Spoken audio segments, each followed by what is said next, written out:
smoke didn't smell like burning wood. It tasted like melting plastic and the copper tang of blood thick enough to choke on. At exactly 11:42 p.m. on a Tuesday in late November, Isolde Merrick had 3 seconds to make a choice that would end her life as she knew it. The roof of Oak Hollow Animal Shelter groaned like a dying beast.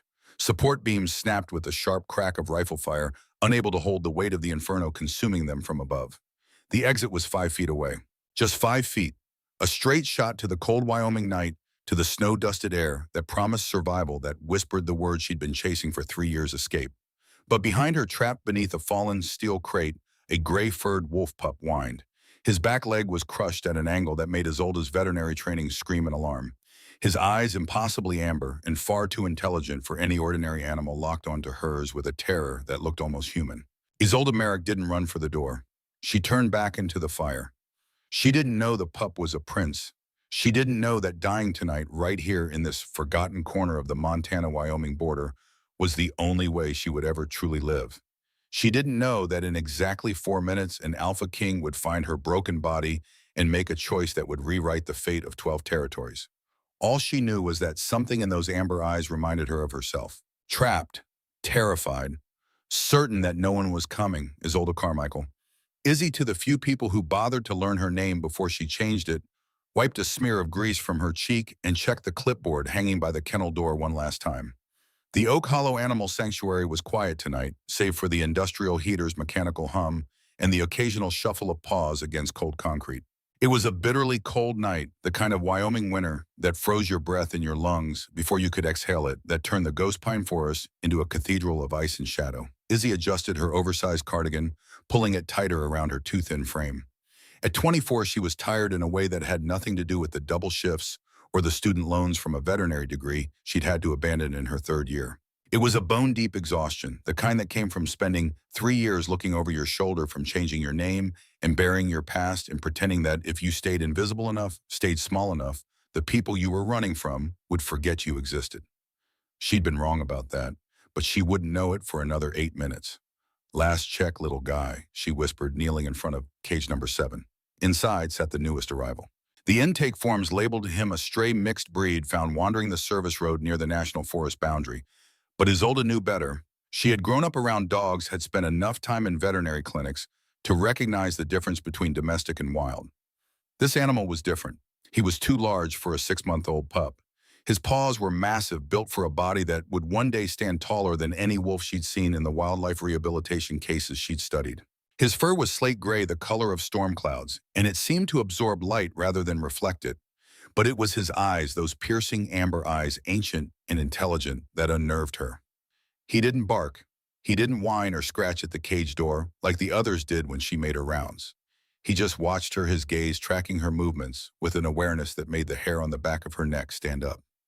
"You're a weird one, aren't you?" she murmured. In 3 years of working here, she'd learned that lesson over and over. Animals came and went. People came and went. The only constant was the cold and the silence and the careful routine that kept her invisible. The pup let out a low huff, a sound that was almost conversational, and rested his chin on his oversized paws. His eyes never left her face. Isolde stood stretching her back until her spine popped in 3 places. She walked toward the front office to log out, her footsteps echoing in the empty hallway. The clock on the wall read 11:40 p.m. 2 minutes. She had 2 minutes before her world ended. The sanctuary was an old converted barn on the edge of the ghost pine forest, isolated enough that the rent was cheap, and the nearest neighbor was 5 miles down a dirt road that turned to mud every spring. It was a fire hazard waiting to happen. The wiring was older than Isolde. The sprinkler system hadn't been serviced in a decade, and the owner had stuffed the storage room with supplies that included industrial oxygen tanks for the occasional wildlife rehab case. Isolde had filed 3 safety complaints in the past year. All 3 had been ignored.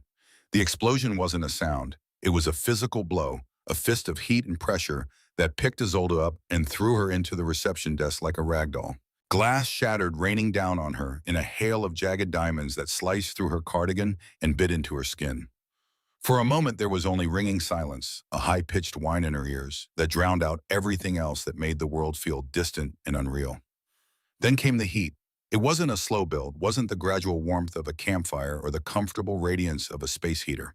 This was instant, suffocating, a wall of superheated air that turned her lungs into furnaces. The blast had originated in the storage room where the oxygen tanks were kept. Within seconds, the dry old timber of the barn was consumed, the fire racing through the structure like a living thing, hungry and merciless. Isolde coughed, her brain struggling to catch up with reality. The air had turned into thick black soup, oily and choking. Fire, she croaked the word barely audible over the roar of the flames. The dogs. She scrambled to her feet, ignoring the sharp pain in her left shoulder, where she'd hit the desk, ignoring the warm trickle of blood running down her temple. The hallway was already a tunnel of orange and red, the flames licking up the walls and across the ceiling. The ancient sprinkler system sputtered once, coughed out a pathetic spray of water, and died. Get out. The voice in her head was pure survival instinct, the same voice that had kept her alive for 3 years. Run, live, that's what you do. That's all you've ever done. She stumbled toward the exit, the heat blistering, singing the fine hairs on her arms. She could see the night sky through the blown-out front doors, could feel the kiss of cold air on her face. Safety, life, freedom. Then she heard it. A howl. It wasn't a dog's bark or a frightened whimper. It was a sound that vibrated in her chest, mournful and terrifying, impossibly loud, but over the roar of the fire. It came from the back of the building. From cage number 7, Isolde stopped. Her hand was on the doorframe. The fresh air hit her face so cold it burned, promising everything she'd wanted for 3 years. No more running, no more hiding, just survival, just escape. If she went back, she wouldn't make it out. The roof was already sagging, the structural beams groaning under the thermal assault. She could hear them cracking, could see the ceiling starting to bow. He's just a stray, her survival instinct argued. You're a person. You matter. Go. Isolde looked at the snow outside, clean and white and infinite. Then she looked back into the hellscape of the hallway, into the smoke, in the flames, and the certain death waiting for her. She remembered those amber eyes. She remembered the way he'd pressed his head against the wire mesh of the cage earlier that evening, when she'd been sitting in the office crying over the stack of bills she couldn't pay, over the student loan statements that kept finding her no matter how many times she moved. He'd watched her cry, and then he'd made that same huffing sound, as if to say, I see you. You're not alone. No one had seen her in 3 years. Not really. She'd made herself invisible on purpose, had chosen isolation because it was safer than being found. But this pup, this strange creature with the 2 intelligent eyes, had seen her. Damn it, Isolde screamed into the smoke. She turned around. She ran back into the fire. The smoke was blinding now, a living darkness that swallowed the beam of her flashlight. Isolde pulled her cardigan up over her nose and mouth, dropped to her hands and knees to stay below the worst of the fumes. The heat was unbearable, a physical weight pressing down on her, making every breath a conscious effort. Her eyes streamed tears, her lungs burned, her skin felt like it was cooking. She reached the kennel block. Most of the cages were open, their latches warped by the heat, and the other animals had bolted through the hole the explosion had torn in the back wall. But cage number 7 was crushed. A heavy support beam, easily 400 pounds of solid wood, had fallen at an angle, pinning the metal door shut. Inside, the pup was thrashing, biting at the metal bars, his fur singed. When he saw Isolde, he stopped. He looked at her, and for a second, the panic in his eyes was replaced by something else. Recognition. I've got you, Isolde choked out. She grabbed the hot metal of the cage door with both hands. It burned immediately, the skin on her palms blistering and peeling, but adrenaline numbed the worst of it. She pulled. The door didn't budge. The beam was too heavy, the angle too steep. The section of roof directly above them gave a warning crack. Sparks showered down, igniting the straw bedding scattered across the concrete floor. Flames licked closer to the cage. Come on, Isolde screamed at herself, at the universe, at whatever God might be listening. She planted her feet, grabbed the metal again, and pulled with everything she had. The metal groaned but didn't move. She needed leverage. Her eyes landed on a heavy-duty mop handle mounted on the wall, industrial steel, designed to withstand years of hard use. She grabbed it, jammed the end into the gap between the cage door and the frame, and threw her entire body weight against it like a lever. The metal shrieked. The beam shifted half an inch. Not enough. Isolde screamed again, a sound of pure rage and desperation, and heaved. Something in her shoulder gave way with a wet pop, but she didn't stop. The door popped open with a tortured squeal of metal on metal. Go, Isolde shouted, reaching in and grabbing the pup by the scruff of his neck. He scrambled out, stumbling on his injured back leg, nearly falling. He looked at the hole in the wall where the other animals had fled, then looked back at Isolde. Run, you idiot, she yelled, her voice breaking. She coughed violently, her lungs spasming, struggling to find oxygen in air that had none. The smoke was too thick, too heavy. Her vision was tunneling gray creeping in at the edges. The pup didn't move. He grabbed the sleeve of her cardigan with his teeth and tugged, trying to pull her toward the exit. Isolde tried to take a step. Her legs felt like lead, distant and unresponsive. She fell to her knees, the impact barely registering through the haze of oxygen deprivation. The roof above gave its final mournful creak, the sound of inevitability. Go, she whispered, her hand falling on the pup's head. Her vision was fading fast, the world narrowing to a pinpoint. She could hear her heartbeat slowing, could feel her body shutting down system by system. The pup howled again, a sound of pure devastation, and refused to leave her side. Isolde looked up. Through the smoke, she could see a massive section of the loft breaking free, timbers, the size of telephone poles, all of it coming down directly over them. She didn't have the strength to move away. She barely had the strength to breathe, but she had the strength to move him. With the last ounce of energy in her body, Isolde threw herself over the wolf pup. She curled her body around him, creating a human shield, her back to the falling debris. She heard the roar of the timber as it fell, felt the impact shudder through the building. Then there was pain, sharp and absolute, as 400 pounds of burning wood crashed across her spine. She felt something break, felt her legs go instantly numb. Her lungs tried to draw breath and found nothing but smoke and agony. The world didn't go black. That would have been a mercy. Instead, it went cold in, a strange, distant cold that started in her extremities and crept inwards, shutting down everything it touched. She could hear the pup whimpering beneath her, could feel his small body trembling alive and whole because of the cage her body had made. Run, little king, she whispered, though she didn't know why she said it, didn't know where the words came from. Her vision was fading to white now, not black. Everything was going quiet. Her heart stuttered. Once, twice, stopped. Isolde Merrick died at 11:47 p.m. in a burning barn in the middle of nowhere. Her body broken and her last breath given to save a creature she didn't even know was royalty. She would be dead for 90 seconds. It would be enough to change everything. 3 miles away, Theron Ashford was driving his Aston Martin DBX far too fast for the icy roads. His knuckles were white on the leather steering wheel, his jaw clenched so tight it ached. The dashboard clock read 11:48 p.m., and every second that passed felt like a small death.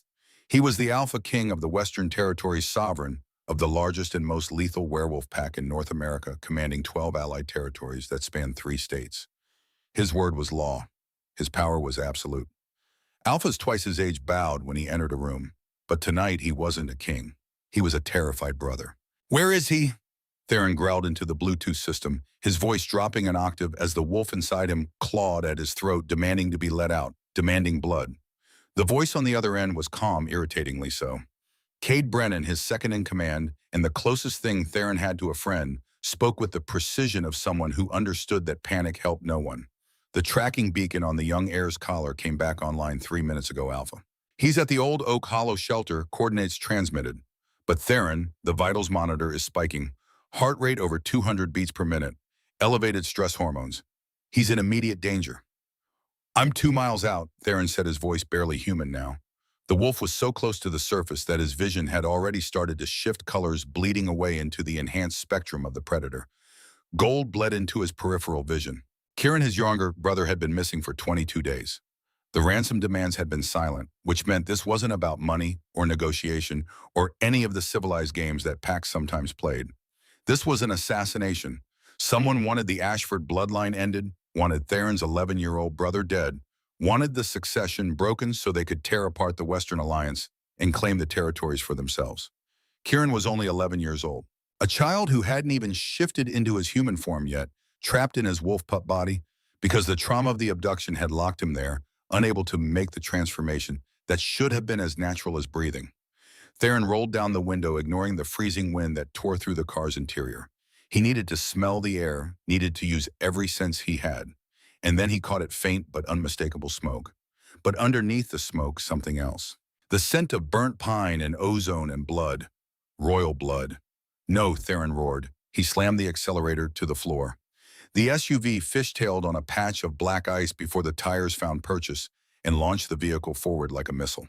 He rounded the final bend and saw the orange glow lighting up the night sky. The Oak Hollow shelter was an inferno, flames reaching 30 feet into the air, the old barn structure collapsing in on itself with the inevitability of entropy. Theron didn't wait to park. He drifted the car into a snowbank, kicked the door open with enough force to tear it half off its hinges, and sprinted toward the burning building. Every instinct screamed at him to shift, to let the wolf out, to use the superior speed and strength of his animal form. But shifting took seconds he didn't have, and in this fire his human form was smaller, better for navigating debris. He could smell his brother now, the scent cutting through the smoke with the clarity of a bell. Alive. Still alive. Kieran, he bellowed, his voice booming with the alpha command, a tone that carried the weight of absolute authority that forced submission and attention from every wolf within hearing range. No answer came. Theron kicked through the shattered front doors. The heat was intense enough to blister human skin in seconds, but alphas were built differently. Their bone density was triple that of humans, their healing factor capable of repairing damage almost as fast as it occurred, their tolerance for pain and temperature extremes far beyond anything a human body could endure. But even he couldn't survive this for long. He tracked the scent following the invisible thread of his brother's presence through the maze of fire and smoke. He moved through the hallway, one arm shielding his eyes from the worst of the heat. The building groaned around him, dying. He found the kennel block. It was a ruin. The roof collapsed and the center support beams scattered like broken bones. Theron scanned the wreckage, his enhanced vision cutting through the smoke. There, a gray snout poking out from beneath a pile of smoldering timber. Kieran Theron fell to his knees, ignoring the burning embers that bit into his jeans, into his skin. He grabbed the heavy timber that covered his brother. It weighed at least 400 pounds, probably closer to 5. With a snarl of exertion, every muscle in his body straining, veins popping in his neck, Theron heaved it aside. He threw it like it was made of cardboard, sent it crashing into what remained of the far wall. What he saw stopped his heart. Kieran was alive. He was scorched, his gray fur singed in places, his amber eyes wide with terror and trauma. But he was breathing. He was whole. But he wasn't alone. Curled around him, her back a horrific tapestry of burns and blood, was a human woman. She was motionless, her body having taken the brunt of the impact when the beam fell. The timber Theron had just thrown aside had been resting directly across her spine. She had put herself between the falling debris and a wolf pup she had no reason to believe was anything more than an animal. She had died protecting his brother. Theron froze, his world narrowing to the woman's still form. And then a scent hit him so powerful and pure that it cut through the smoke and the char and the death, so compelling that it triggered something primal and absolute in his hindbrain. Wild sage and winter rain, clean and sharp and impossible to ignore. Mate. The word echoed in his mind, spoken in a voice that wasn't quite his own, that came from the deepest part of him, the part that was pure wolf, pure instinct.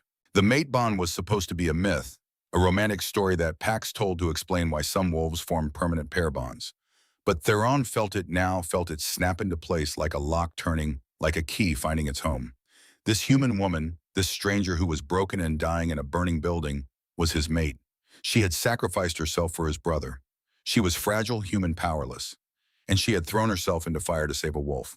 Kieran, move? Theron ordered, his voice trembling with an emotion he couldn't name. The pup limped aside, whimpering, his injured back leg dragging.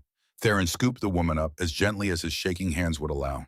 She was limp, her skin fever hot from the flames, but somehow also cold, that terrible cold of a body shutting down. Her breathing was shallow and ragged, wet sounding her heartbeat, a fluttering bird thing, irregular and fading fast. Her heart stopped. Theron felt it through the bond, felt the moment her heart gave its last beat and went still. 90 seconds. She had been dead for 90 seconds already. Don't you dare, Theron whispered, his face inches from hers, his voice breaking on the words. You don't get to die. Not after this. Not before I know your name. He turned and ran. He moved with supernatural speed, faster than any human could track, cradling her against his chest to shield her from the falling sparks and debris. He burst out of the burning barn just as the main structure collapsed inward with a deafening roar, the entire building folding in on itself in a pillar of flame and ash. He reached the Aston Martin. Kieran scrambled into the back seat, immediately curling up at the woman's feet, refusing to be separated from her even now. Theron laid her gently across the leather seats, his hands hovering over her, not knowing what to do, not knowing how to fix this. Her lips were blue. Her chest wasn't moving. He grabbed his phone, dialed the emergency line to the Ashford estate with hands that wouldn't stop shaking. Prepare the trauma unit. Theron ordered, his voice icy calm, the alpha mask snapping into place to cover the terror raging inside him. I'm bringing in a code red. Full medical response. Clear the bay. Is it the boy, Alpha? The voice on the other end asked, professional but concerned. Is Kieran? The boy is safe. Theron interrupted, his eyes never leaving the woman's pale face. He reached down, pressed 2 fingers to her throat, searching for a pulse he knew wasn't there. It's my mate, and she's been dead for 2 minutes. The silence on the other end of the line spoke volumes. Finally understood Alpha. We'll be ready. Theron ended the call and slammed the accelerator down. The Aston Martin's engine roared, and they rocketed down the dark highway toward the Ashford estate, toward the only place that might have the power to bring her back. He glanced in the rearview mirror. Kieran had shifted partially, one small human hand wrapped around the woman's lifeless fingers, tears streaming down his soot-stained face. Please, the boy whispered, his voice breaking. Please come back. You saved me. Please. Theron's hands tightened on the wheel. He had commanded armies. He had ended wars. He had bent 12 territories to his will through strength and strategy and sheer force of personality. But he couldn't command a heart to beat. The Ashford estate appeared through the trees, a fortress of glass and stone built into the side of the Iron Ridge Mountains. It was a seat of power, a symbol of strength, home to the Western Alliance headquarters. Tonight it was a hospital. The medical wing was already lit up like the sun when Theron screeched to a halt at the emergency entrance. Dr. Gideon Cross, the PAC's head physician, was waiting with 3 nurses and a gurney. He was 67 years old, had served 3 generations of Ashford Alphas, and had seen everything the violent world of PAC politics could throw at him. But when he saw the woman Theron carried, his face went pale. She's been dead for 4 minutes, Doctor. Gideon said, his professional assessment immediate and damning. Alpha, I need to be clear with you. Even if we restart her heart, the brain damage. Save her, Theron roared, the sound making the glass walls of the medical wing vibrate, making the nurses flinch. The Alpha command was absolute, undeniable. I don't care what it takes. Save her. Dr. Gideon's jaw set. He'd been giving orders in this medical wing longer than Theron had been alive, but he also understood when to fight and when to obey. Understood, Alpha. Get her on the table, now. They moved as a unit, transferring the woman from Theron's arms to the gurney, wheeling her into the trauma room. Theron followed, his designer shirt ruined with soot and blood, his hands still shaking. Kieran, now fully in his human form, a small, pale 11-year-old boy with messy gray hair and amber eyes, sat in a chair in the corner, wrapped in a shock blanket, refusing to leave. The medical team moved with practiced efficiency. Chest compressions. Intubation. Defibrillator charged. Heart rate absent, a nurse called out. Blood pressure unreadable. Core temperature 92 degrees. She's hypothermic and in full cardiac arrest. Clear, Dr. Gideon shouted. The defibrillator pads discharged with a thump. The woman's body arched off the table. Nothing. The monitor remained flatlined, that terrible continuous tone filling the room. Again. Clear. Thump. Nothing. Dr. Gideon looked at Theron, and in that look was a terrible truth. She's been down too long, Alpha. I'm sorry. We've done everything. No, Theron said. His voice was quiet now, dangerous. Use the ambrosia. The room went dead silent. Even the machine seemed to pause. Alpha, a young nurse, said, her voice shaking. Ambrosia is for wolves, for pack members. She's human. It will kill her. She's already dead, Theron said, stepping closer to the table. His eyes were bleeding gold now, the wolf so close to the surface that his canines had begun to elongate. Either the ambrosia brings her back or she stays dead. Those are the only options. Dr. Gideon, give me the ambrosia. That's an order. The doctor held Theron's gaze for a long moment. Then he nodded, turned to a locked cabinet, and withdrew a vial of golden liquid that seemed to glow with its own light. Ambrosia. Concentrated alpha essence, a substance so potent that a single drop could heal injuries that would kill a normal wolf. It was sacred. It was rare. It was poison to humans. But she wasn't fully human anymore. Not since the mate bond had snapped into place. Theron could feel it, that invisible thread connecting them, could feel her on the other end of it, distant and fading, but still there. Dr. Gideon drew the ambrosia into a syringe, the golden liquid swirling inside the glass like liquid sunlight. He didn't hesitate. He plunged the needle directly into the woman's chest, into her silent heart, and pushed the plunger down. For a moment, nothing happened. Then the woman's body arched off the table with a force that took 3 nurses to hold her down. Her mouth opened in a scream that had no breath behind it, a silent cry of agony.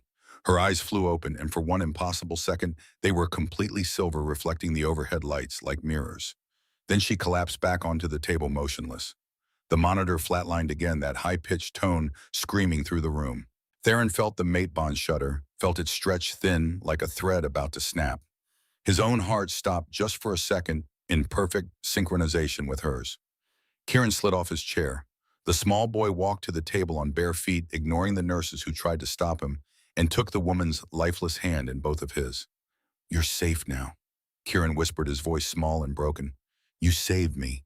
You can come back now. You're safe." The monitor beeped. Once, then again. A slow, weak rhythm, but a rhythm nonetheless. Dr. Gideon let out a breath he'd been holding for what felt like an hour. "She's back," he said, his voice shaking with something that might have been awe or terror or both. "Stabilize her vitals. Get her into the regeneration tank immediately." Theron watched as they wheeled her away, her chest rising and falling in shallow breaths, her heart beating a fragile rhythm that he could feel echoing in his own chest through the bond. He slumped against the wall, his legs suddenly feeling weak, and realized his hands were still shaking. A smooth voice cut through the silence. "Alpha!" Theron stiffened. He turned to see Silas Vane standing in the doorway. Silas was impeccable, as always, wearing a charcoal suit despite the late hour, not a hair out of place. He was Theron's second, his right hand, the wolf who managed the Alliance accounts and diplomatic relations, while Theron handled enforcement and military matters. He was also, Theron was beginning to suspect, a traitor. "The fire," Silas said quietly, his pale blue eyes scanning the blood on the floor with distaste. "Local authorities are calling it an accident. Faulty wiring in the storage room. The shelter owner is devastated, of course, but these old buildings, you know.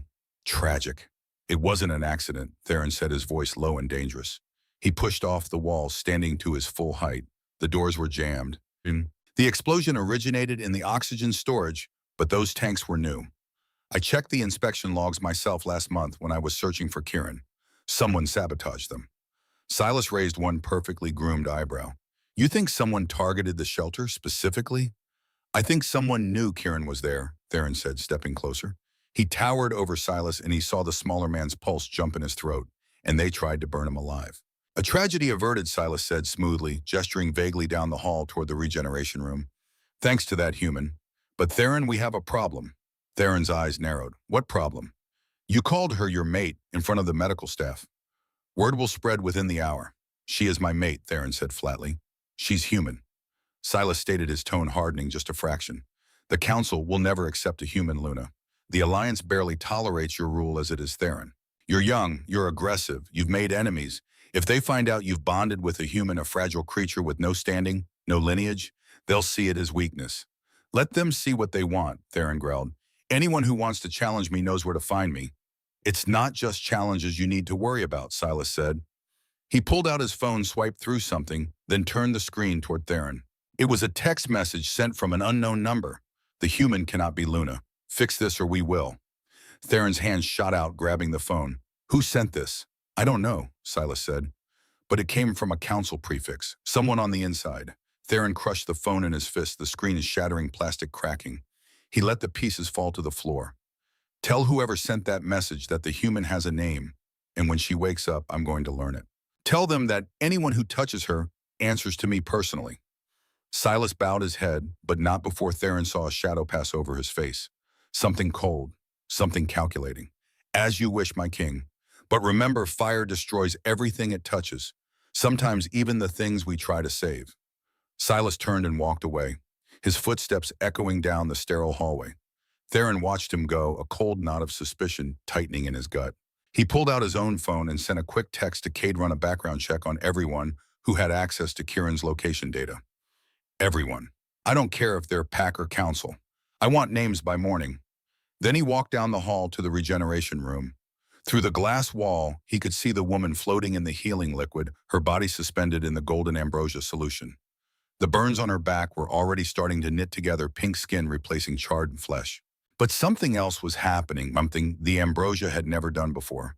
Veins beneath her skin were glowing with a faint gold luminescence, branching out from her heart in intricate patterns like lightning frozen in flesh. She was changing.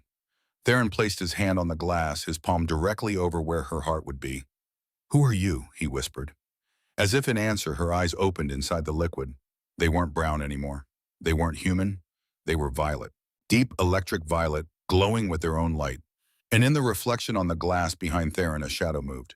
Theron spun around, claws extending from his fingertips, a snarl ripping from his throat. The corridor was empty, nothing but sterile white walls and fluorescent lights, but the scent remained lingering in the air like a ghost. "Wolfsbane." The poison used to kill wolves, and underneath it something else, something familiar. Peppermint. Theron's blood ran cold.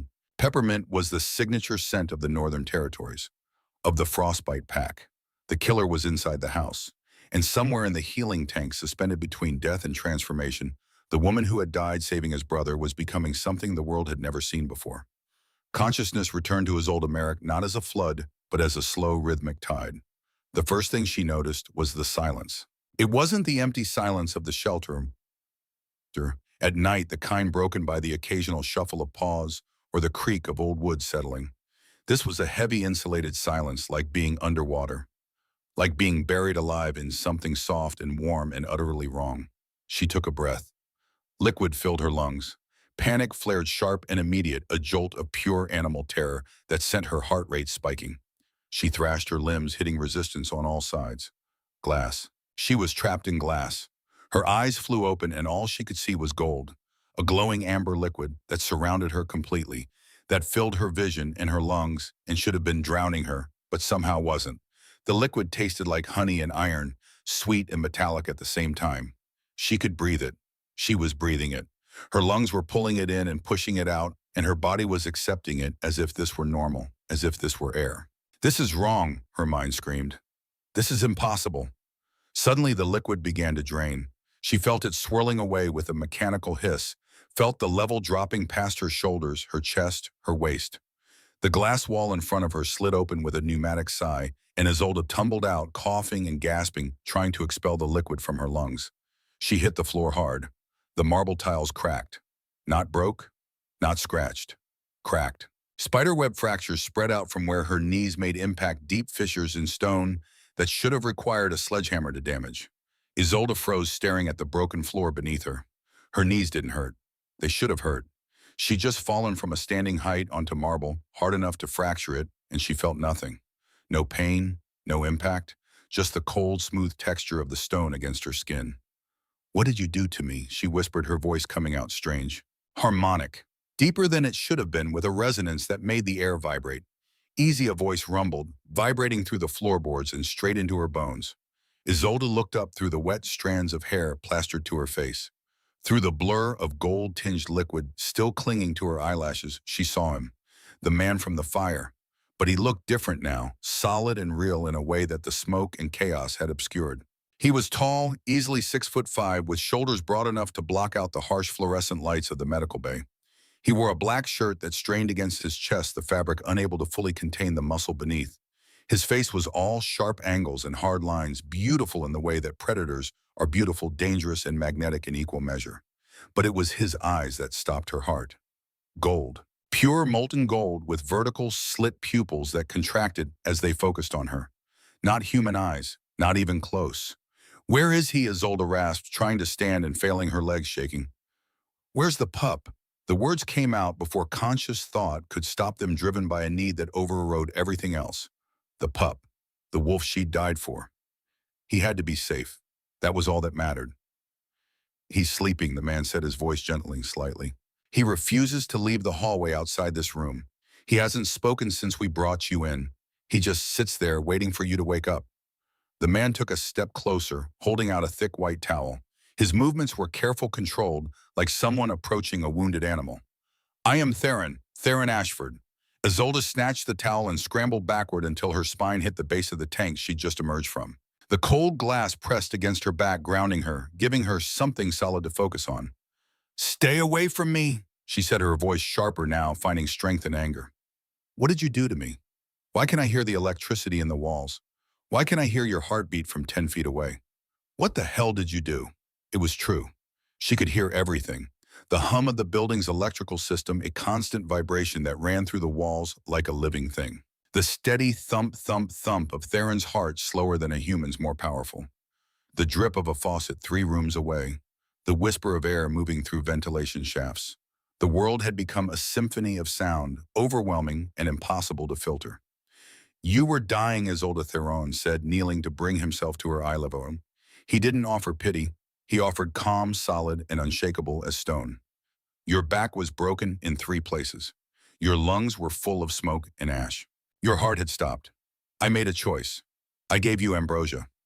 Ambrosia Isolde repeated the word foreign in her mouth. She wrapped the towel tighter around herself, suddenly aware that she was wearing nothing but a thin medical gown, that her body was exposed and vulnerable in a way that made her skin crawl. What's ambrosia? Theron's jaw tightened. It's the concentrated essence of alpha blood. It's poison to humans. Every human who has ever been given ambrosia has died within minutes, their bodies unable to process something so fundamentally incompatible with human biology. He paused, his golden eyes scanning her face, lingering on details she couldn't see. But you didn't die. You adapted. Isolde looked down at her arms. The burns were gone, completely erased, as if they'd never existed. But in their place were faint golden lines tracing the path of her veins beneath her skin. They pulsed softly in perfect time, with her heartbeat glowing with a light that seemed to come from inside her. I'm glowing, she said, her voice breaking on the word. Oh God, I'm glowing. You're alive, Theron corrected gently. You were dead, Isolde. Clinically dead for 90 seconds. Your heart stopped. The ambrosia brought you back. But it changed you, changed me into what Isolde demanded. She tried to stand, using the tank for support, and this time her legs held. The towel slipped slightly, and she grabbed it, wrapping it more securely. What am I now? Theron stood as well, keeping his distance, respecting the space she'd put between them. We don't know yet. You're the first human to survive the transformation. You're something new. I want to go home, Isolde whispered, though even as she said it, the memory crashed into her like a physical blow. The shelter, the fire, the explosion that had torn through her only refuge, the place she'd spent 3 years hiding, the closest thing to safe she'd had since she ran. I don't have a home anymore. You have a home here, Theron said, and something in his voice made it sound like a vow. You saved my brother. The pup you pulled from that cage is my blood, my family. You died protecting him. That means you're under my protection now. No one will touch you. No one will hurt you. I swear it. I saved a dog. Isolde snapped, her fear transmuting into defensive anger, the only shield she had left. Not a brother. A dog. Theron's expression softened just slightly. Come, he said, extending a hand. There's much you don't understand, and staying on the floor won't help you learn it. Isolde hesitated, staring at his outstretched hand. Every instinct she'd honed over 3 years of running screamed at her to refuse to keep distance between herself and this man who radiated power like a physical force. But her legs were still shaking, and the world was still spinning, and she needed answers more than she needed pride. She took his hand. The moment skin touched skin, a shockwave went through her. It wasn't static electricity, wasn't the normal friction of two people making contact. This was a jolt of pure, undiluted heat, a connection that seemed to bypass her nervous system entirely and plug directly into something deeper. She gasped, trying to pull back, but Theron's grip held firm. Not painful, not restricting, just steady. He pulled her to her feet effortlessly, as if she weighed nothing at all. And for a moment they stood chest to chest, close enough that she could feel the heat radiating from his body, could smell something wild and clean that reminded her of winter forests and snow. What is this? She whispered, terrified of the answer. It's the bond, Theron murmured, his eyes searching her face with an intensity that made her feel stripped bare. But we'll discuss that later. First, you need to eat. The change burns calories faster than any furnace. If you don't feed your body soon, you'll start consuming your own muscle tissue. He released her hand and stepped back, and Isolde immediately felt the loss of that contact, the absence of that strange heat. It made her angry, that immediate need for something she didn't understand and hadn't asked for. Theron led her out of the medical wing. As they walked, Isolde caught her reflection in the dark glass of the corridor windows and stopped dead. The woman staring back at her was a stranger. Her mousy brown hair was gone, replaced by a cascade of raven black that fell past her shoulders, thick and glossy, in a way her natural hair had never been.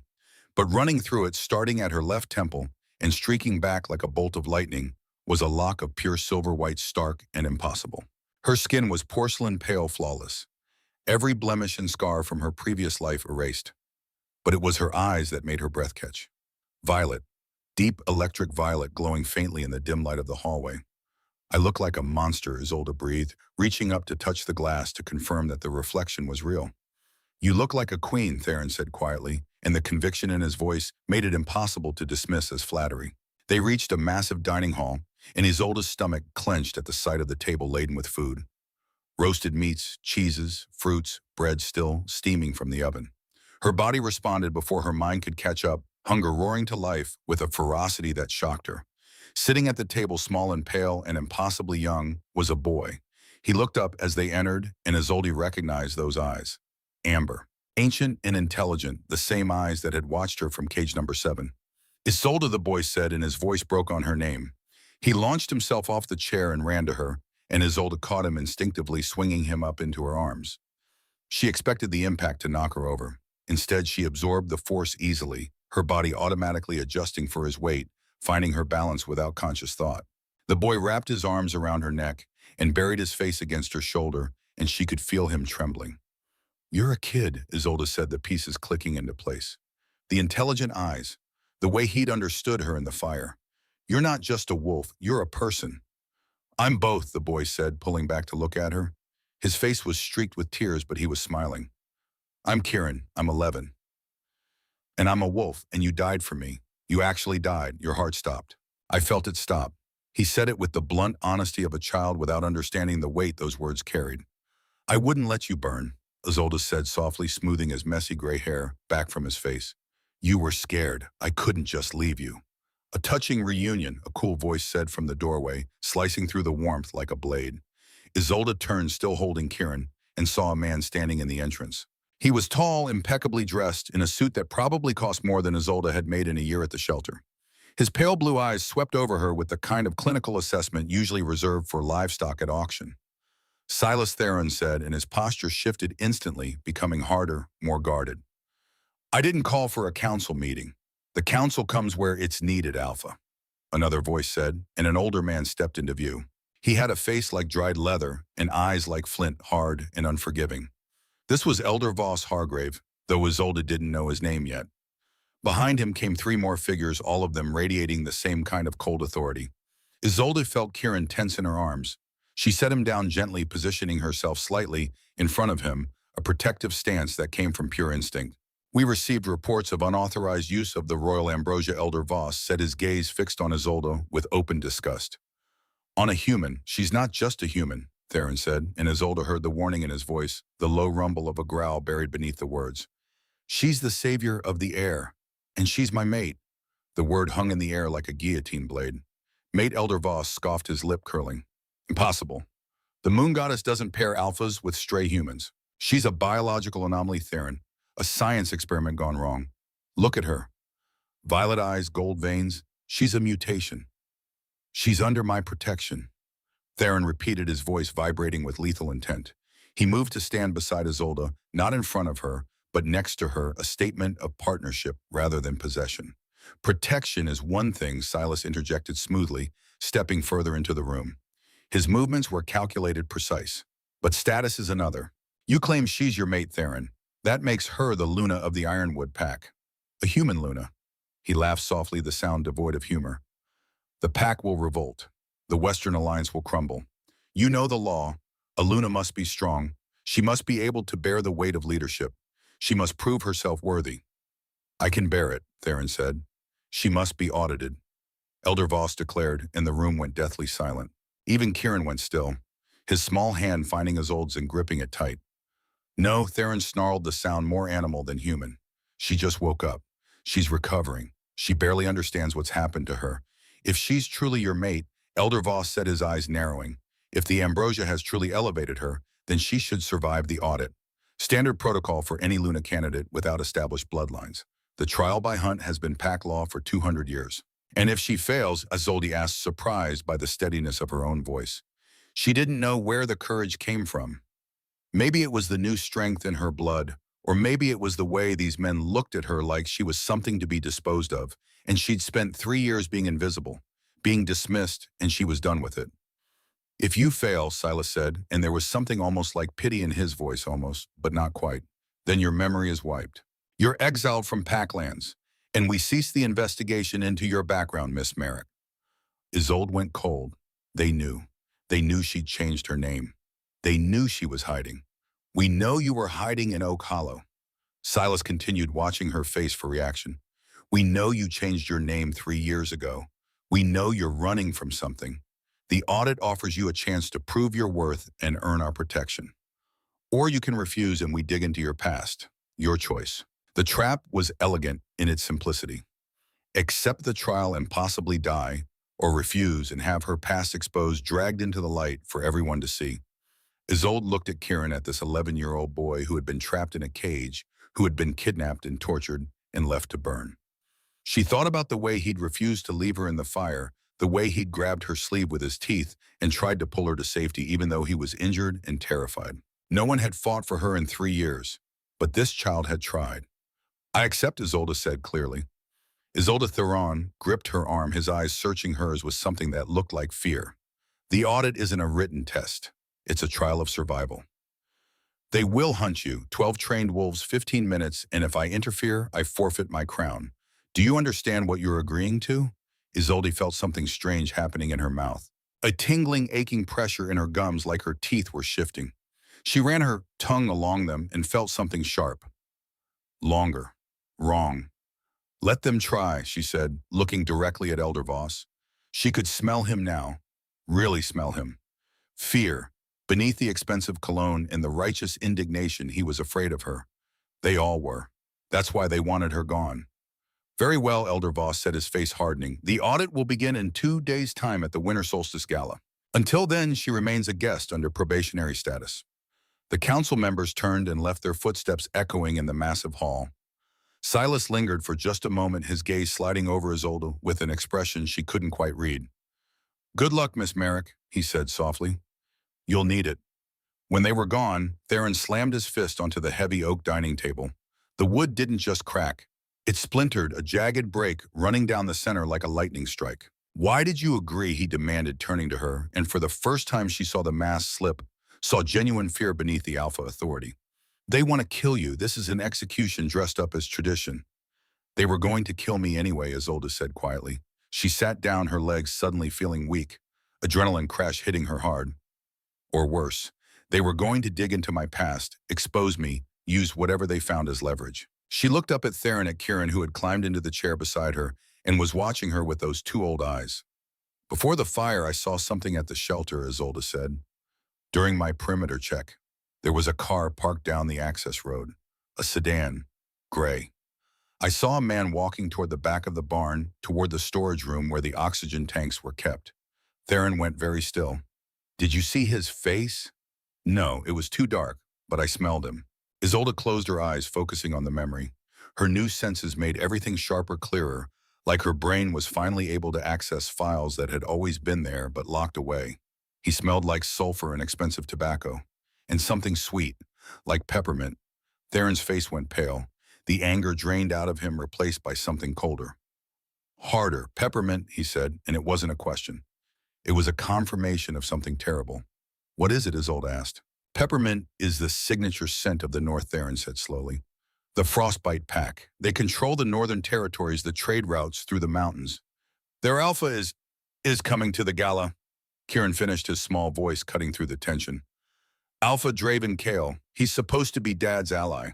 Theron crouched down in front of Isolde, taking her face in his hands. His palms were warm, callous, gentle, despite the strength she knew they contained. "If Draven was at the barn, then the person who tried to kill Kieran is coming to dinner, and he'll be watching you during the audit. Then I'll survive it," Isolde said, meeting his golden gaze without flinching. "And then we figure out who else is involved, because one Alpha doesn't orchestrate something this big alone." Theron searched her face for a long moment, and something shifted in his expression. "Respect maybe, or recognition." "We have 2 days," he said. "I need to know what you can do." "What the ambrosia gave you." He stood, extending his hand again. "Come with me." The private training dojo was in the basement of the Ashford estate, a massive space with reinforced walls and floors designed to withstand the kind of damage that supernatural strength could inflict. Theron had dismissed everyone, keeping only Kieran as a witness. "I need to test your limits," Theron said, standing in the center of the padded floor. He changed into training clothes, simple black pants, and a fitted shirt that showed every line of muscle. "Don't hold back. I can take it." Isolde stood opposite him, wearing borrowed workout gear that fit her transformed body better than anything she'd owned in her previous life. "I don't know what I'm doing," she admitted.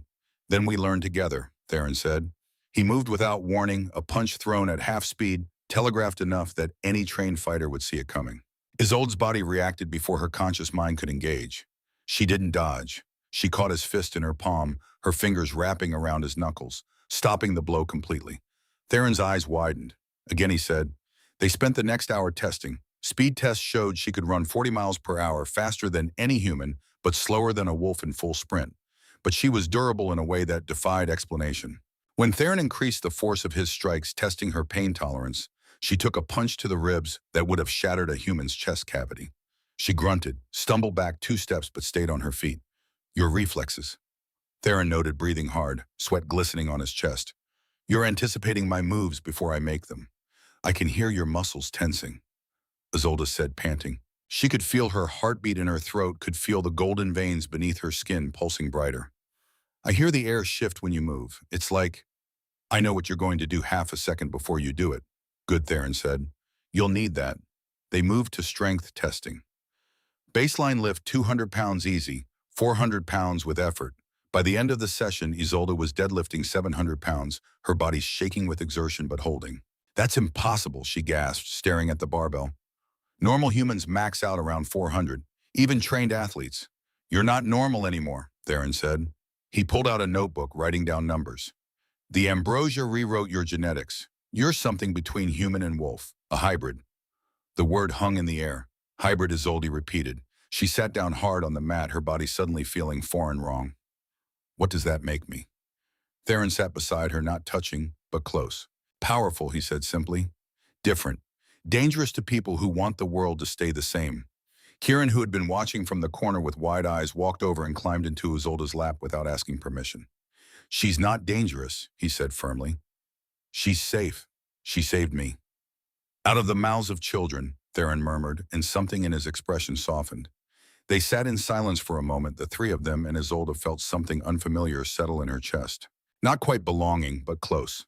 The first hint of it in 3 years. The next morning, Isolde woke to find Theron had assigned her a private suite. The room was 3 times the size of the entire trailer she'd lived in at Oak Hollow. Floor-to-ceiling windows overlooked the Iron Ridge Mountains, snow-capped peaks glowing pink in the dawn light. There was a knock at the door. Come in, Isolde called, expecting Theron or maybe Kieran. The door opened to reveal a woman. Tall, blonde, stunning in a way that made Isolde immediately aware of her tangled hair and borrowed pajamas. The woman wore expensive clothes cut to emphasize every curve, and she moved with the confidence of someone who knew exactly how much space she commanded. Good morning, the woman said, her voice honey-sweet. I'm Celeste Winters. The Alpha asked me to help prepare you for the gala. How kind, Isolde said, not bothering to hide her skepticism. Celeste's smile didn't reach her eyes. Oh, I'm just doing my duty. Can't have you embarrassing the pack, can we? Over the next 6 hours, Celeste put Isolde through what could only be described as psychological warfare disguised as beauty preparation. Every compliment came with a barb. Every touch felt calculated.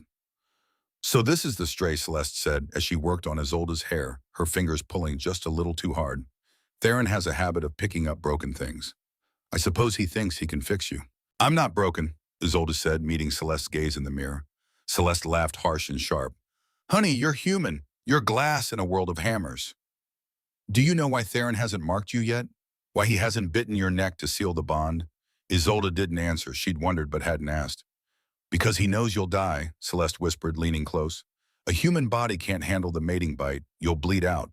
He's stringing you along until he gets bored or until you break, whichever comes first. The words hit like physical blows, finding all the insecurities Isolde had spent 3 years trying to bury. But then she remembered something. The way Theron had looked at her in the training room. The way he'd asked permission before every touch. The way he'd slept outside her door last night. She'd heard him settle against the wall at 2 a.m. guarding her. Just do my hair, Celeste, Isolde said coldly. Celeste smirked, but Isolde caught something else in her expression. A flicker of uncertainty, as if she'd expected Isolde to break and was surprised when she didn't. That evening, Theron taught Isolde to dance. The ballroom was empty except for them soft music playing from hidden speakers. He moved with fluid grace, guiding her through the steps of a waltz. For the gala, he explained, you'll be expected to dance. His hand rested on her waist, warmed through the thin fabric of her practice dress. Their bodies moved in perfect synchronization, as if they'd been doing this for years instead of minutes. Theron, Isolde said quietly, why haven't you marked me? His steps faltered just for a second. Then he pulled her closer, his voice dropping low. Because I'm terrified it will kill you. Human bodies can't handle the mating bite. Your body has accepted the ambrosia, but the bite is different. More invasive. More permanent. But I'm not human anymore, Isolde countered. You're not wolf either, Theron said. His forehead touched hers, and for a moment they just breathed together. You're something new. Unknown, and I refuse to risk your life for tradition. The music swelled. They turned, and Isolde felt the bond between them pulse brighter, that golden thread now visible when she closed her eyes. What if I'm willing to take that risk, she whispered. Theron pulled back just enough to meet her eyes. His were molten gold burning with intensity. Then we make that choice together. When you're ready, not before. The moment stretched heavy with possibility. Then Kieran burst through the doors, breaking the tension. Dad, the moon is full tonight. I felt it. Theron's face went pale. Isolde, you need to leave, now. What's wrong, Isolde asked. It's the blood rage, Kieran said, his voice small. The curse. Dad can't control it during the full moon. Theron was already backing away, his hands trembling. Get her out, he ordered Kieran. Lock the door. Don't let me hurt her. But Isolde saw his eyes. They were bleeding from gold to black, his pupils dilating until the color was completely swallowed. His muscles tensed, claws extending from his fingertips. I'm not leaving, Isolde said firmly. Theron snarled, a sound of pure animal rage. The human part of him was losing, drowning in the wolf. Then something happened that shocked everyone. Isolde stepped forward and spoke a single word, her voice amplified by something primal and commanding. Sleep. The ashen command. Theron collapsed mid-shift, his body going limp. Isolde caught him staggering under his weight, but holding firm. He was unconscious, breathing deeply, the curse broken by the sound of her voice. Kieran stared at her with wide eyes. Only alphas can command, he breathed. What are you? Isolde looked at Theron's peaceful face in her arms, then at the child watching her with awe. I don't know, she admitted, but I think we're about to find out. The ballroom of the Ashford estate was a cathedral of crystal and gold. Chandeliers dripped from the vaulted ceiling like frozen waterfalls, each one casting prismatic light across the polished marble floors. The space was designed to hold 200 guests comfortably. Tonight it held 412 packed shoulder to shoulder, all of them waiting to see the human who had dared to claim the title of Luna. Isolde stood in the preparation room just off the main hall, her hands gripping the edge of a mahogany table, hard enough that her knuckles went white. Through the heavy oak doors, she could hear the murmur of voices, the clink of glasses, the underlying current of anticipation that felt more like bloodlust than celebration. This was the Winter Solstice Gala, the most important gathering of the Western Alliance, where deals were made and broken, where power was consolidated and challenged, where the fate of 12 territories was negotiated over champagne and thinly veiled threats. And tonight it was also the stage for her execution. You don't have to do this, Theron said quietly. He stood beside her, resplendent in formal dress, but his eyes were dark with something that looked like grief. We can leave. Right now. I'll take you and Kieran and we'll disappear. Let them have the crown. Let them have everything. I don't care. Isolde turned to look at him, this Alpha King who was offering to give up an empire for a woman he'd known for 2 days. The bond between them pulsed brighter, that golden thread now visible when she closed her eyes.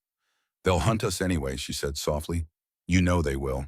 And Kieran deserves better than a life on the run. She thought about the past 48 hours, the training sessions that had pushed her hybrid body to its limits, the political lessons from Dr. Gideon, learning the intricate web of alliances and enmities that made up the Western territories. The quiet moments with Kieran, reading him stories before bed, this child who called her brave, even though she felt anything but. And the time with Theron.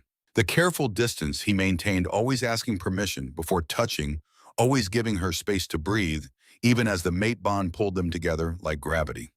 Last night in the war room, they'd planned her survival strategy.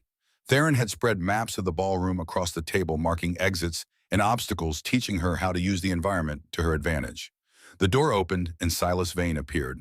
He looked immaculate as always, his pale blue eyes scanning Isolde with the same clinical detachment she'd come to expect. It's time, he said simply. Isolde drew a deep breath and nodded. Theron offered his arm and she took it, feeling the solid strength of him beneath the expensive fabric. Together, they walked toward the ballroom doors. Kieran appeared from nowhere, his small hand slipping into Isolde's free one. I'm coming with you, he said, his voice brooking no argument. All the way to the entrance. So everyone sees that I'm on your side. The doors swung open and a herald's voice rang out across the sudden silence. Alpha Theron Ashford, sovereign of the Western Territories. And his guest, Isolde Merrick. The music stopped. Every head turned.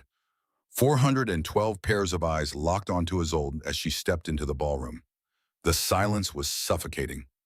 Then the whispers started, a hissing tide of sound that washed over her from all directions. That's the human. Look at her eyes. Unnatural. She died and came back. It's an abomination. My cousin said she glows in the dark, like some kind of witch. She won't last 5 minutes in the hunt. Isolde kept her chin up and her eyes forward, focusing on the far end of the ballroom where the head table waited. Theron's grip on her arm tightened fractionally, a silent message of support. Kieran's hand in hers was steady, trusting absolute in its faith. They walked down the center aisle and Isolde felt the weight of every stare, every judgment, every dismissal. She'd spent 3 years being invisible, and now she was the only thing anyone could see. At the head table sat the Granite Syndicate, though she didn't know their collective name yet. Elder Voss Hargrave, his weathered face set in lines of disapproval. Silas Vane, who had somehow arrived ahead of them, his expression unreadable. Alpha Marek Stahl, a mountain of a man with scars crossing his knuckles and murder in his eyes. And two people Isolde recognized with a jolt that stopped her heart, Dr. Lucian Donovan, her father, who was supposed to be dead, and Counselor Maris Donovan, her mother, who had sold her to experiments when she was 14 years old. The world tilted. Isolde's steps faltered, and only Theron's steadying hand kept her upright. "No," she breathed. "No, that's impossible." Lucian looked exactly as she remembered him from 10 years ago. Silver-streaked, dark hair, sharp features, cold gray eyes behind wire-rimmed glasses. He was studying her the way a scientist studies a specimen with detached interest and not an ounce of paternal warmth. Maris was elegant and cruel in equal measure. Her auburn hair swept into an immaculate chignon, her green eyes, Isolde's eyes before the transformation, assessing her daughter with the same emotion she might give to a stock portfolio. Calculating returns. "You know them," Theron said quietly, feeling the tension radiating from her body. "They're my parents," Isolde whispered. "My dead parents." Theron's entire body went rigid. "What?" But there was no time to explain, because they'd reached the head table and Elder Voss was standing to make his address. "Welcome, honored guests, to the winter solstice gala," Voss said, his voice carrying across the ballroom with practiced authority. "Tonight we gather to celebrate the longest night of the year, to honor the bonds that unite our territories, and to witness a trial that will determine the future of the Western Alliance." He gestured to Isolde with a sweep of his hand that managed to be both grand and dismissive. "Before you stands Isolde Merrick, a human who claims the right to be Luna, who has been transformed by forbidden ambrosia into something unprecedented, who has, through circumstances both tragic and suspicious, attached herself to our Alpha King." Theron growled low and dangerous, but Voss continued.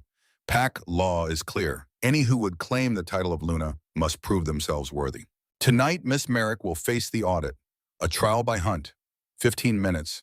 12 of our finest enforcers. She must survive without lethal force, without shifting, and without the interference of her claimed mate." Voss's eyes glittered with malice. "If Alpha Theron interferes in any way, he forfeits his crown and his territories to council governance. The rules are absolute." He turned to face Isolde directly. "Do you accept these terms?" Isolde felt hundreds of eyes on her, felt the weight of expectation and the hunger for her failure. She thought about running, about refusing, about grabbing Kieran and Theron and disappearing into the night. But then she smelled it, faint beneath the perfume and cologne and expensive wine. Peppermint. Her eyes scanned the crowd and landed on a man she hadn't noticed before. Tall, broad-shouldered, with white blonde hair and a scar running down his left cheek. He was watching her with the focused intensity of a predator, and when their eyes met, he smiled. Alpha Draven Kale, the man who had set the fire, the man who had tried to murder Kieran. And he was here surrounded by allies, confident that he would watch her die tonight. Isolde's hands curled into fists. The golden veins beneath her skin pulsed brighter, responding to her anger, to her determination. "I accept," she said clearly, her voice carrying across the silent ballroom. "But I have conditions." The crowd murmured. Voss's eyebrows rose. "You are in no position to negotiate, Miss Merrick." "I died for the heir of this pack," Isolde said, stepping forward away from Theron's protective proximity. "I gave my last breath to save a child I didn't know was royalty. I didn't do it for power or status, or any of the things you people value." She let her gaze sweep across the assembled wolves, meeting eyes that flinched away from her amethyst stare. "So here are my conditions. When I survive this hunt, you stop the investigation into my past. You acknowledge my claim to stand beside Theron as an equal, not as a possession. And you answer my questions about who orchestrated the fire that nearly killed Kieran." The ballroom erupted in chaos. Voices shouted over each other, some outraged, some intrigued, all of them loud. Elder Voss raised his hand for silence. "When you survive," he said, emphasizing the "when" with sarcastic precision. "Very well. We agree to your terms, assuming you live long enough to collect." He gestured to the center of the ballroom where servants were rapidly clearing furniture to create an open space. The hunt begins in 10 minutes. Use the time wisely. Theron pulled Isolde aside into a small alcove away from the crowd. His hands cupped her face, his thumbs tracing her cheekbones with a gentleness that contradicted the violence in his eyes. "Those are your parents," he said, and it wasn't a question. Isolde nodded, not trusting her voice. "Then they've been planning this since you were a child," Theron said quietly. "The experiments, the ambrosia compatibility. They prepared you for this. Or they prepared me to be a weapon," Isolde countered, "and I refused to be what they made me." Theron leaned his forehead against hers, and for a moment they just breathed together, finding stillness in the chaos. "Promise me something," he said. "Anything. Promise me you'll survive. Because if you die in there, I will tear this entire estate apart." "Crown be damned." Isolde pulled back enough to meet his eyes. "I promise," she said. Then she smiled, sharp and feral. "Besides, I already died once this week. I'm not eager to make it a habit." A gong sounded deep and resonant. The 10 minutes were up. Isolde walked back into the ballroom. The furniture had been cleared, creating a circular arena roughly 60 feet in diameter. The crowd had pressed back against the walls, forming a living barrier, their eyes glowing in the dim light as their wolves rose close to the surface, eager for violence. In the center of the circle stood 12 wolves, not in their animal forms, but in their human ones, dressed in training gear, their bodies honed weapons. Isolde recognized some of them from the estate. Enforcers, warriors, killers. Elder Voss stood at the edge of the circle holding an antique stopwatch. "The rules are simple," he announced. 15 minutes. Miss Merrick must survive. The enforcers may use any non-lethal means to subdue her. If she falls unconscious or yields, the trial ends in failure. If Alpha Theron or any ally interferes, he forfeits his crown. He looked at Isolde. "Any questions?" "Just one," Isolde said, her voice steady despite the fear churning in her gut. "When I win, do I get to ask who paid you to set up this farce?" Voss's face darkened. "We'll see how confident you are in 14 minutes. He raised the stopwatch. "Begin," he said, and clicked the timer. The first 4 enforcers moved as a unit, attacking from different angles with the coordination of wolves who had trained together for years. Isolde's enhanced senses screamed warnings, tracking their movements, calculating trajectories. The lead enforcer came from her left, a hooking punch aimed at her temple. Isolde's body moved before her conscious mind engaged muscle memory from 48 hours of training taking over. She ducked under the punch, felt the wind of it pass over her head, and came up inside his guard. Her palm strike caught him in the solar plexus with more force than she'd intended. The enforcer flew backwards 6 feet and crashed into the crowd, who caught him and shoved him back into the circle. The crowd gasped. "First blood," someone shouted, though no actual blood had been spilled. The next 3 came faster, harder. A kick aimed at her knees, a grapple attempt from behind, a straight jab toward her face. Isolde twisted, feeling her hybrid body respond with speed and flexibility that shouldn't have been possible. She caught the kicking leg, used it as a lever to flip its owner over her shoulder. Slammed her elbow back into the grappler's ribs, heard something crack. Dodged the jab and countered with a kick to the attacker's midsection that sent him staggering. 5 seconds had passed.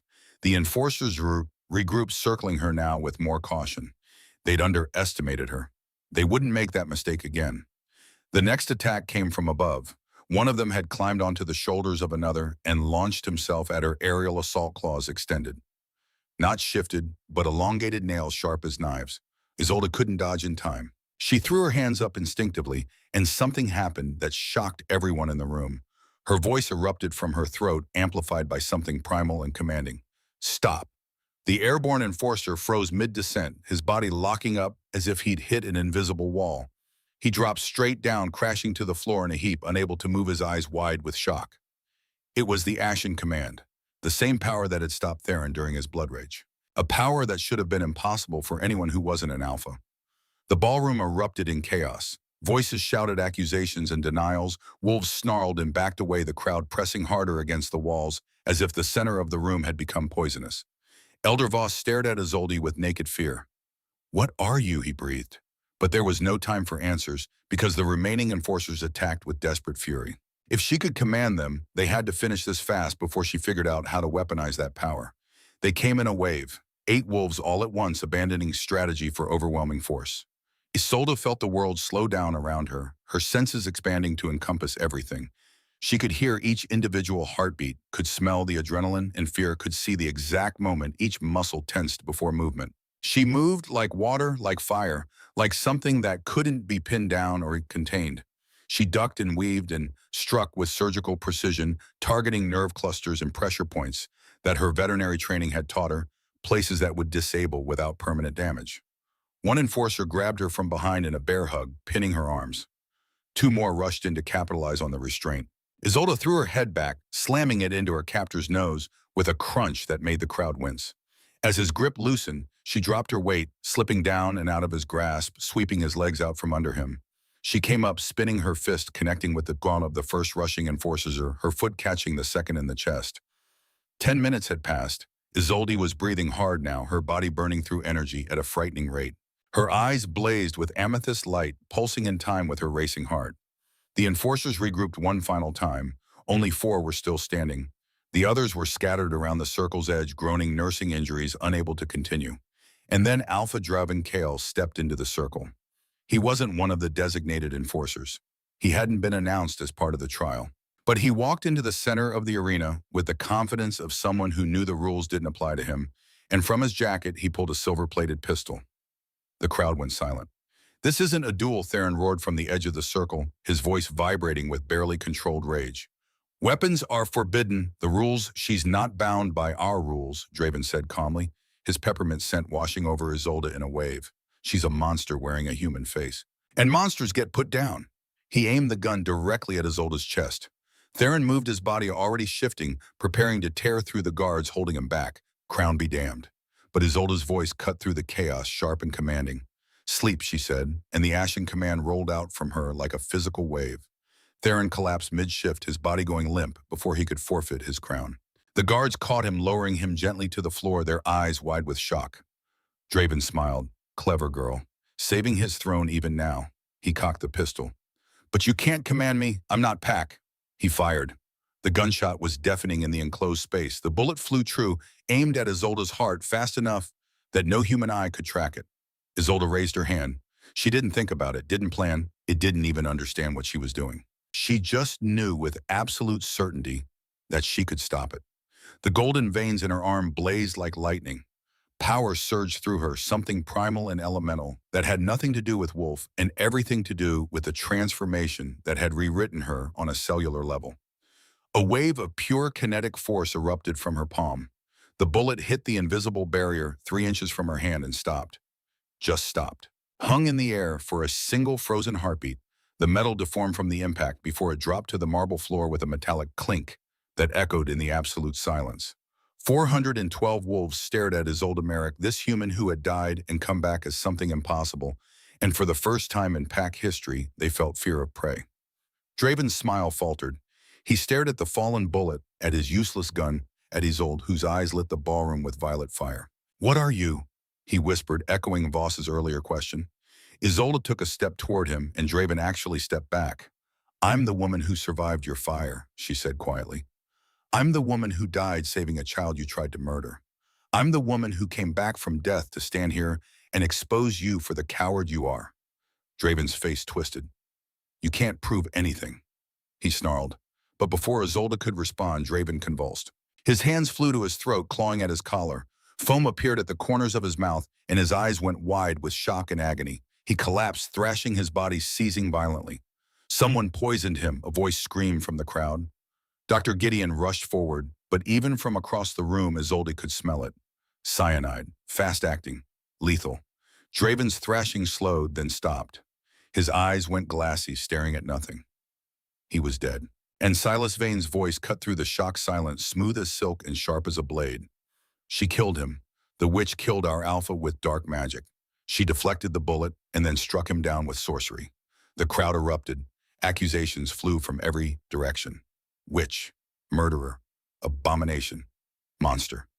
Isolde stood in the center of the chaos, her hands still glowing faintly, Draven's corpse at her feet, and for the first time since waking in the healing tank, she felt truly afraid. Because Silas was smiling.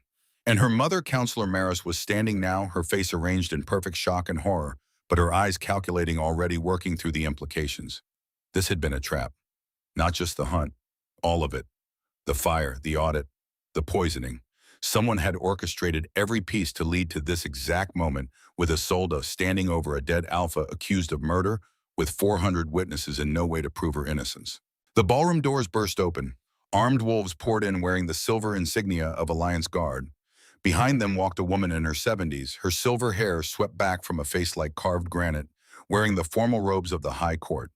By order of the Western Alliance High Court, the woman announced, her voice brooking no argument. This trial is suspended pending investigation into the death of Alpha Draven Kale. All parties involved are to be detained. She looked at Isolde with eyes that gave away nothing. Miss Merrick, you will come with us. Now. Theron was stirring the ashen command wearing off. His eyes snapped open immediately, seeking Isolde. No, he growled, trying to stand. You can't take her.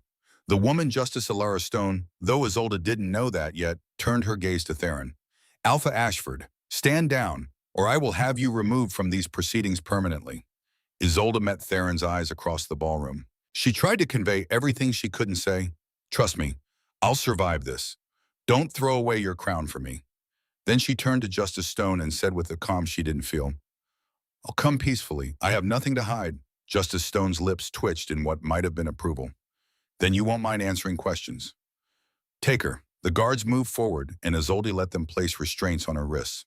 Not iron, but silver burning against her skin, even through the protective cloth they'd wrapped around the cuffs. As they led her toward the doors, she passed her mother. Maris's expression was perfectly crafted sympathy, but she leaned close enough to whisper, You always were a disappointment, Isolde. But at least now, you're a useful one. Isolde's blood ran cold. Before she could respond, she was pulled past out of the ballroom, away from Theron's anguished roar, away from Kieran's crying, away from the only safety she'd found in 3 years. The doors slammed shut behind her, cutting off the chaos. But from a balcony overlooking the ballroom, a woman with auburn hair streaked with gray watched the scene unfold. Sage Merrick pressed a hand to her mouth, tears streaming down her face. Her little sister. Alive, after all these years. She'd thought Isolde had died in the experiments at age 14. She'd searched for 3 years before giving up hope. And now here she was, transformed into something impossible, being dragged away in silver chains. Sage pulled out her phone and dialed Justice Stone's private line. Your Honor, she said, her voice shaking, I have evidence about the Granite Syndicate, about Dr. Donovan and Counselor Maris, about what they did to that girl. Justice Stone's voice was crisp. Meet me in my chambers. 1 hour, and bring everything you have. Sage ended the call and looked back at the ballroom where Theron was being restrained by 6 guards roaring his mate's name. Hold on, little sister, Sage whispered. Justice is coming. The holding cell smelled of silver and wolfsbane, a combination designed to weaken any supernatural creature unlucky enough to be locked inside. Isolde sat on the narrow bench, her wrists still bound in silver cuffs, watching the burns heal and reappear in an endless cycle as her hybrid body fought the poison. She'd been here for 2 hours. No one had come to question her. No one had explained what happened next. The door opened. But it wasn't Justice Stone or Alliance Guard. It was 3 men in tactical gear, faces covered, moving with military precision. Before Isolde could scream, one of them jabbed a syringe into her neck. The world tilted, went gray, then black. She woke in a white room. Not the sterile white of the medical wing, but the industrial white of a laboratory. Bright lights, stainless steel tables, the smell of chemicals and fear. Hello, daughter. Isolde's head snapped up. Dr. Lucian Donovan stood at the foot of the examination table where she was strapped down. Her father, the man who was supposed to be dead. You, Isolde rasped. Her throat was dry, her voice hoarse. You orchestrated all of this. Of course, Lucian said, adjusting his wire-rimmed glasses. He picked up a tablet, scrolling through data. The fire was to test your viability. We needed to know if you would instinctively protect others, even at cost to yourself. You passed beautifully. You killed people, Isolde spat. You tried to murder a child. Science requires sacrifice, Lucian said with the same tone someone might use to discuss the weather. And young Kieran served his purpose. He drew you out. He triggered the Alpha King's protective instincts. He created the perfect conditions for your transformation. A door opened, and Counselor Maris entered, Isolde's mother. She wore a white lab coat over her elegant dress, her auburn hair pulled back in a severe bun.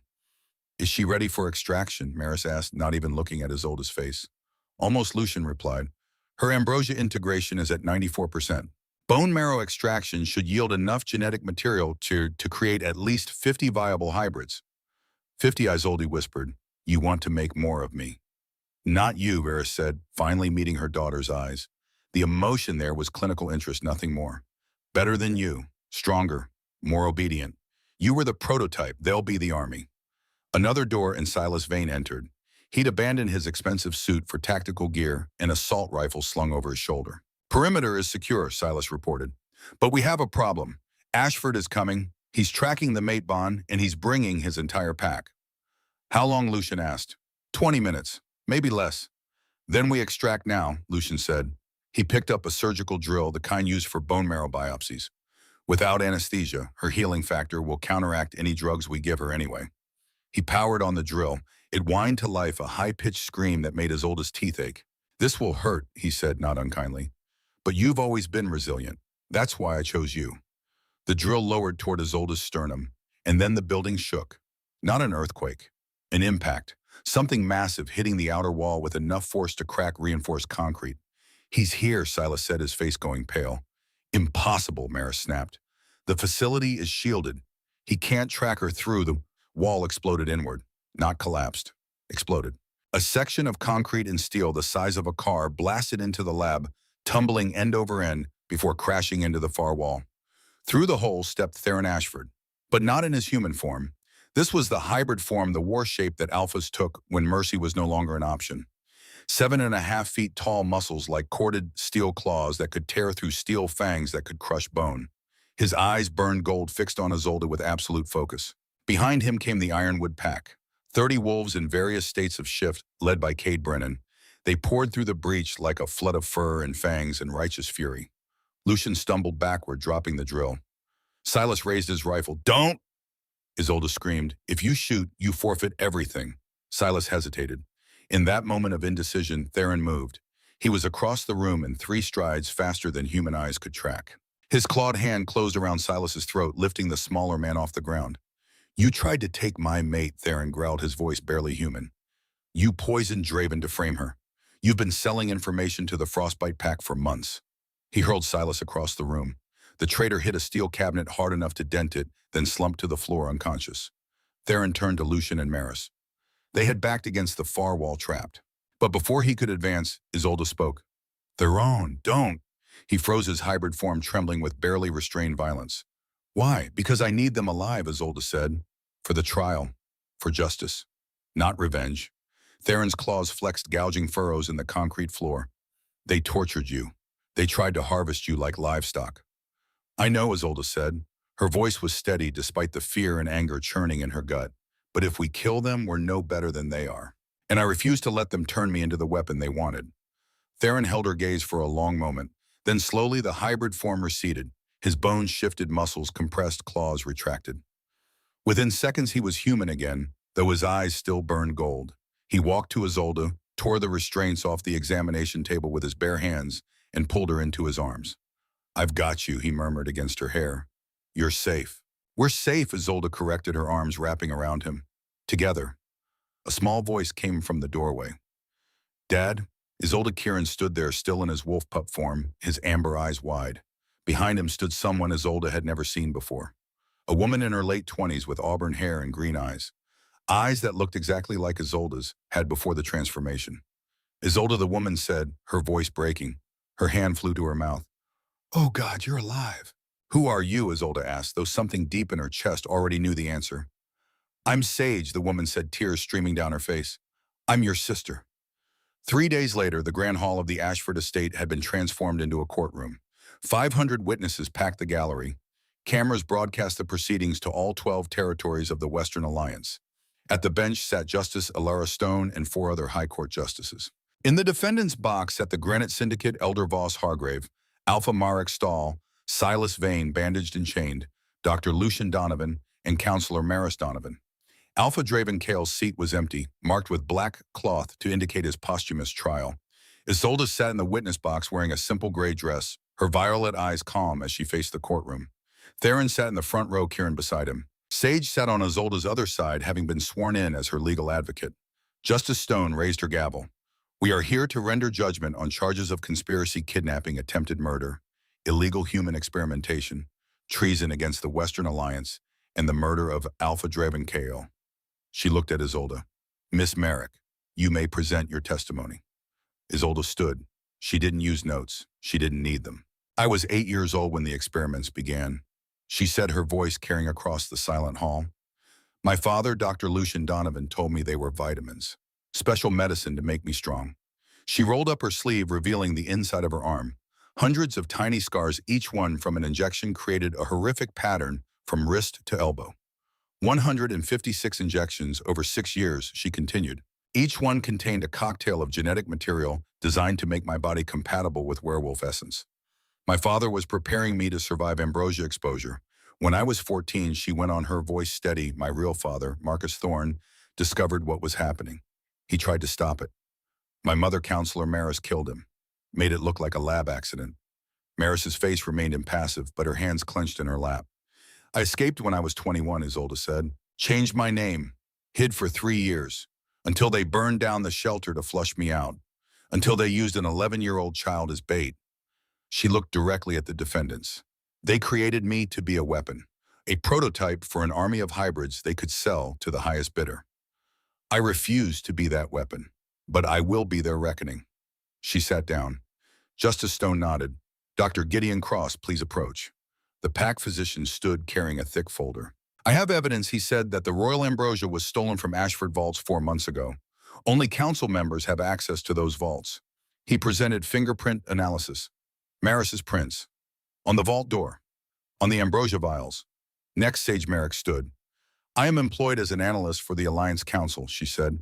Over the past year, I've documented irregular financial transfers totaling $47 million from a shell company owned by Alpha Merrick to an account controlled by Dr.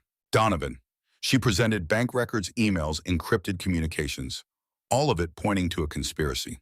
Celeste Winters approached next. She looked smaller than she had at the gala, her usual confidence replaced by nervous determination. Silas Vane recruited me to spy on Miss Merrick, she admitted. He promised me a position in the new regime if I helped discredit her. I planted listening devices. I sabotaged her dress. I'm sorry. She presented recordings. Silas coordinating with Draven, plans to poison the Frostbite Alpha and frame Isolde. Discussions of how to seize control of the Western Alliance. Finally, Kieran stood. The 11-year-old walked to the witness box with his head high. They kept me in a freezer, he said, his voice small but clear. Alpha Draven's men. They said my brother didn't want me anymore, that I was worthless. He looked at Isolde. But she saved me. She died for me, and she came back. If she's a monster like they say, then I wish there were more monsters in the world. The courtroom erupted in applause. Justice Stone had to bang her gavel 3 times to restore order. The evidence is overwhelming, Justice Stone declared. We will now render verdicts. She looked at each defendant in turn. Elder Voss Hargrave, guilty on all counts. Sentenced 35 years federal imprisonment. All assets seized. Alpha Merrick, guilty on all counts. Sentenced 30 years. Mining operations dissolved. Silas Vane, guilty on all counts including attempted regicide. Sentenced life imprisonment, no possibility of parole. Dr. Lucian Donovan, guilty on all counts including murder, torture, and crimes against humanity. Sentenced life imprisonment, maximum security. Scientific credentials permanently revoked. Counselor Maris Donovan, guilty on all counts including murder of Marcus Thorne. Sentenced life imprisonment, no possibility of parole. Pharmaceutical empire dissolved, assets seized. Alpha Draven Kale, posthumously found guilty of kidnapping and attempted murder. Estate forfeited $18 million transferred to Victims' Compensation Fund. She banged the gavel 1 final time. Total assets seized from the syndicate, $247 million to be distributed to victims and PAC welfare programs. Then Justice Stone stood. This trial has exposed systemic corruption at the highest levels of our government. Therefore, by order of the High Court and with unanimous approval of the Alliance Council, we enact the following reforms. She read from a scroll, the Hybrid Protection Act. All wolf-human hybrids are granted full citizenship and PAC rights. The Omega Protection Charter. No Omega may be sold, traded, experimented upon, or forced into service. The Council Transparency Act. All council finances to be made public. Term limits of 10 years maximum. The Alliance Oversight Act. Independent auditors will review all council decisions quarterly. The crowd erupted in cheers. Justice Stone raised her hand for silence. Finally, we addressed the matter of Miss Isolde Merrick's status. The room went silent. Miss Merrick survived the audit. She demonstrated powers that exceed most alphas. She has shown courage, integrity, and mercy even toward those who sought to destroy her. Justice Stone looked at the assembled council members. All in favor of recognizing Isolde Merrick as Luna of the Ironwood Pack, signify by voice. A chorus of "aye" filled the hall. Any opposed silence. Then by unanimous consent, Justice Stone declared, Isolde Merrick is recognized as Luna. Let all territories bear witness. She smiled the first genuine warmth Isolde had seen from her. Welcome to your throne, Luna Isolde. 6 months later, the Ashford estate gleamed in the morning sun. The damage from Theron's dramatic entrance had been repaired, the walls reinforced, and the entire complex expanded to include a new wing, the Thorn Memorial Center for hybrid support. Isolde stood in the center's main hall, surrounded by photographs. 15 shelters across 4 states, all funded by the seized syndicate assets, each one bearing a plaque, in memory of Oak Hollow and all those who sacrificed for others. You're brooding again, a voice said. Isolde turned to find Sage walking toward her. Her sister had moved into the estate 3 months ago, taking a position as alliance liaison. She'd also married Kate Brennan in a small ceremony last month. Just thinking, Isolde said. About how much has changed. 6 months ago I was nobody, hiding, waiting to be found, and now I run the Western Alliance's largest support network. I have a sister I thought was dead. I have a child who calls me mom even though I keep telling him it's more complicated than that. She smiled. And I have a mate who still asks permission before kissing me even though we've been bonded for months. Speaking of which, Sage said, glancing at her watch. The ceremony starts in an hour. Isolde's stomach fluttered. Right, the mating ceremony. It had taken 6 months for Dr. Gideon to confirm that Isolde's hybrid body could survive the mating bite. 6 months of testing, of research, of careful preparation. Tonight, in front of the entire pack, Theron would mark her, and she would mark him in return. She found him waiting in their private quarters. He wore traditional ceremonial robes, but he looked nervous in a way she'd never seen before. Second thoughts, Isolde asked. Theron crossed the room in 2 strides, pulling her into his arms. Never. Just, I've waited so long for this. To bind my life to yours. To make you mine in every way that matters. I'm already yours, Isolde said softly. The bond did that 2 minutes after we met. Not in every way, Theron said. The mark is permanent, unbreakable. It will change your scent, your status, everything. There's no going back. Isolde reached up, cupping his face in her hands. Then it's a good thing I don't want to go back. I want to go forward. With you. As equals. Always equals, Theron murmured, echoing the promise he'd made months ago. The ceremony took place on the cliff overlooking Ghost Pine Forest. 600 pack members gathered, their voices raised in traditional songs. The sun set behind the Iron Ridge Mountains, painting the sky in shades of gold and violet. Theron knelt before Isolde, the Alpha King kneeling before his Luna, a reversal that made the crowd gasp. Isolde Merrick, he said, his voice carrying across the assembled wolves. I kneel before you as a man, not a king. I ask you to bind your life to mine, to walk beside me, as partner, as equal as mate. Will you accept my mark? I will, Isolde said. On one condition. The crowd held its breath. You bind yours to mine the same way, Isolde continued. Equal in all things. No king without his queen. No queen without her king. Theron's eyes blazed gold. Agreed, they bit simultaneously. Theron's fangs sinking into the junction of Isolde's neck and shoulder. Isolde's elongated canines, a gift of her hybrid transformation, piercing Theron's throat. The mate bond, already strong, exploded into something that felt like being struck by lightning. Gold light erupted from both of them, visible to every witness, a beacon that could be seen for miles. When they pulled back, twin marks glowed on their skin, permanent, unbreakable. The pack howled, 600 voices raised in celebration and acceptance, in joy. Kieran, now fully comfortable, shifting between forms, ran up in his human shape and threw his arms around both of them. Does this mean I can officially call you Mom now? He asked Isolde. She laughed, ruffling his hair. I suppose it does. The celebration lasted until dawn. Music, dancing, feasting. Wolves from all 12 territories came to pay their respects to the Luna, who had risen from death. As the sun rose, Isolde found herself on the same cliff where they had held the ceremony. The pack had dispersed, heading to their homes for much-needed sleep. But Theron had found her as he always did. They stood together, watching the dawn paint the forest in shades of pink and gold. Do you ever regret it? Theron asked quietly. The fire, dying, everything that came after. Isolde thought about it. The pain, the fear, the transformation. Then she thought about Kieran's laugh, about Sage's fierce loyalty, about the shelters they'd built, the hybrids they'd protected, the laws they'd changed. About the man standing beside her, his hand warm in hers, his heart beating in perfect synchronization with her own. No, she said finally, I don't regret it. I died that night in Oak Hollow, but I came back as someone stronger, someone who could make a difference. She turned to face him, her eyes glowing faintly in the dawn light. They tried to make me a weapon, she said, but I chose to be a shield. For the broken, the forgotten, the ones who think they're worthless. Theron pulled her close, his forehead resting against hers. You're more than a shield, he murmured. You're a revolution. Below them in the valley, smoke rose from morning cooking fires. Children played in the snow. Life continued ordinary and precious and safe. Safe because a young woman had chosen sacrifice over escape. Safe because an Alpha King had chosen love over pride. Safe because sometimes the things that should kill you make you stronger instead. Isolde Merrick Luna. Isolde Ashford now smiled as the sun cleared the mountains, bathing the world in light. Power doesn't always roar, she said softly, echoing words she'd spoken long ago. Sometimes it rises from ashes. Theron kissed her temple, and sometimes he added, it dies to be reborn.